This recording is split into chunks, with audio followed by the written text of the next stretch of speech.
Што в гэтай новай рэальнасці ці выгадна паляпшэнне адносінаў ЗША і Расіі, якое можа наступіць Лукашэнку? Гэта ён зноў схапіў удачу за хвост?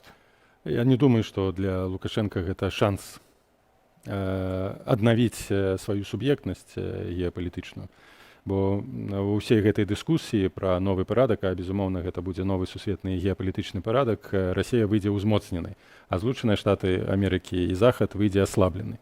Калі Расія выходзіць узмоцненай у палітычным, у маральным сэнсе, бо яна адбываецца перамагла ў палітычным і маральна геапалітычным сэнсе Захад, Лукашенко не атрымае ад Расіі нейкага дазволу на самастойную знешнюю палітыку і нават на пашырэнне свайго ўладнага суверэнітэту, культурнага суверэнітэту, палітычнага суверэнітэту ці лібералізацыі нават унутры Беларусі, я ў гэта менш за ўсё веру, ад Расіі. Расія будзе зацікаўлена ў тым, каб захаваць кантроль, бо з мірам ці перамір'ем ва ўкраіне Расія не пакіне сваіх інтэнцый, амбіцый дэстабілізаваць Захад надалей. Так было заўсёды і так будзе, пакуль Расія будзе існаваць.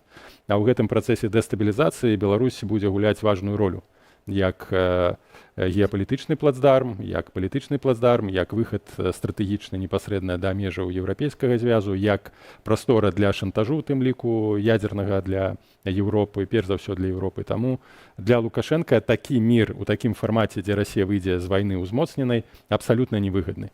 На маю думку, для Лукашенка важна, каб Захад захаваў сваю геапалітычную прываблівасць і стабільнасць, каб мець, скажем так, з чым гуляць, бо калі Захад слабы, Лукашенко ніколі не атрымае ніякай падтрымкі.